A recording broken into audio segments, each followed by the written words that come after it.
बिस्मिल्लाहिर्रहमानिर्रहीम अस्सलाम वालेकुम। उम्मीद लरम چې تاسو به خیر الله پاک خو خساته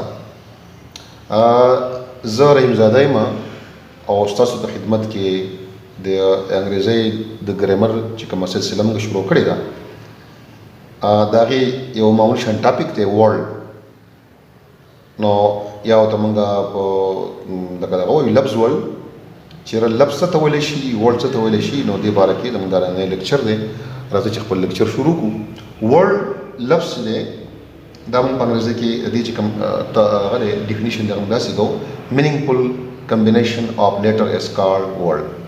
یعنی یو لفظ چې دی دا د حروفو د بامانه جوړنه دا جوړیږي. فار ایگزامپل لکه زموږ سره چیر ټیبل کار دا زموږ سره د حروفو جوړ دی بامانه جوړ دی یعنی حروف یوځای شوي دي خو معنا هم ورکوي. دارنګه دا ټیبل کې هم د حروف یوځای شوي دي خو معنا هم موږ راکوي او کار د کې هم دا سی ای آر دا موږ معنا راکوي. لہذا دا چیر ټیبل او کار چې دي زموږ سره د انګریزي الفاظو کې شامل دي دې ته موږ ورډ ویلی شو. بټ لیکن زموږ سره داسې الفاظ دا زموږ سره د حروفو کمبینیشن خو دی حروف یوځای شوي دي په درې واړو کې خو د دې څه پراپر معنی نشته. لہذا دا د انګریزي لفظ نشي کېدی ولې دا هغه شرط نه پوره کوي معنا نه ورکوي. بیا زموږ سره فردر مخکې موږ لاړ شو in almost all the world there are three things in common.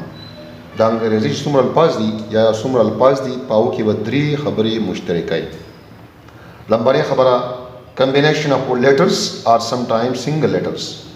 یو لفظ چې دی دا به د حروفو مجموعه یا یو سنگل ورډ هم چې دی یو سنگل لیټر والا ته موږ ورډ ویلی شو.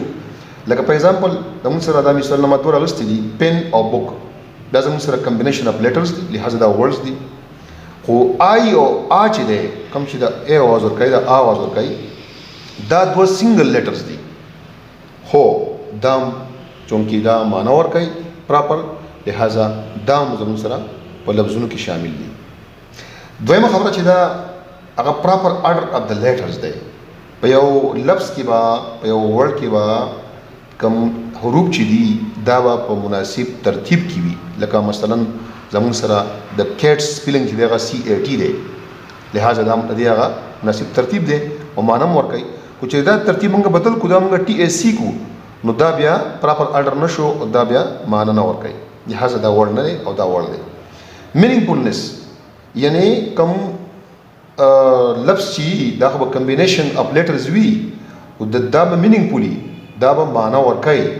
لکه مثلا زموږ سره ډي او جي دی ډاګ دا زموږ سره یو ځناور دی موږ پیژنو خو فرض که زموږ سره جي ډي او شي نو دا زموږ سره کمبینیشن اف لیټرز خو دی خو دې څه معنا نشته لہذا دا ورډ دی او دا ورډ نه دی.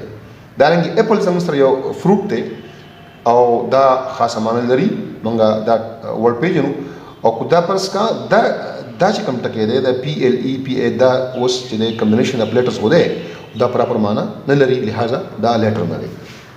نو دا یو څو خبرې مې تاسو په وړاندې پیش کړې د لفظ په باره کې. امید لرم چې دا به ستاسو دپاره مفید ثابت شي او ډېره مننه ډېره شکریه. السلام علیکم.